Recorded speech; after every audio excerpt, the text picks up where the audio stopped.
เรื่องนี้ก็มีอยู่ว่ามีลูกค้าผู้หนึ่งเนาะเขาจะแบบเอิ้นรถในแอปพลิเคชันเป็นอันวินวินมอไซค์น่าเป็นไรเดอร์ตานี่เขาเจ้าเอิ้นมาแล้วไม่นบ่ตานี่เขาเจ้าก็กดเอิ้นมาแล้วปุ๊บมันก็เลยไปถือคนที่มีคะแนนอยู่4.6ดาวตานี่กระเทยผู้เนี่ย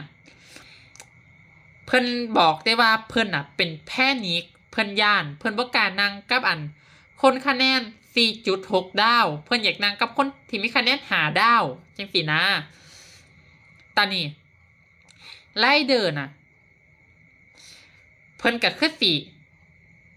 มีความโมโหพอหยังฮู้บ่เพราะว่ากระเทยผู้นี้กดยกเลิกเพิ่น3รอบแล้วเพิ่นก็บอกเพิ่นก็ถามว่าเอ้าแล้วสิกดยกเลิกเพิ่นเฮ็ดหยังมันก็มีเพิ่นขับรถแถวนี้อยู่ผู้เดียวแอปพลิเคชันก็เลยส่งงานให้เพิ่นตอนนี้กระเทยผู้นี้ก็กดยกเลิกเพิ่นไปทั้ง3รอบแล้วเพิ่นก็เลยบอกว่าเพิ่นเจอหักคะแนนแล้วกระเทยผู้นี้สิกดยกเลิกเพิ่นเฮ็ดหยัง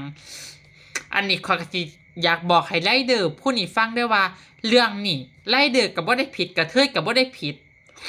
ผู้ที่ผิดคือแอปพลิเคชันผู้ที่พัฒนาแอปพลิเคชันควรสิเฮ็ด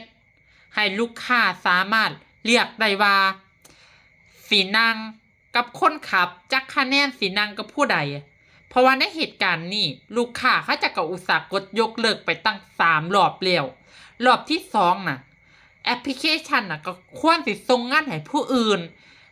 นอยู่ไกลๆจักหน่อยก็ได้แล้วก็แบบบวกค่าโดยสารเพิ่มเอาก็ได้บ่แม่นว่าไปส่งงานให้ผู้เก่าอยู่จังซั่นทั้งๆที่ก็ฮู้อยู่ว่าลูกค้าเขาบ่อยากให้คนนี้มารับเขาก็คือว่าเรื่องนี้ทั้งสิ้นแล้วไรเดอร์ก็บ่ได้ผิดกระเทยผู้นั้นก็บ่ได้ผิดคนที่ผิดคือแอปพลิเคชันผิดซ้ำนั่นล่ะ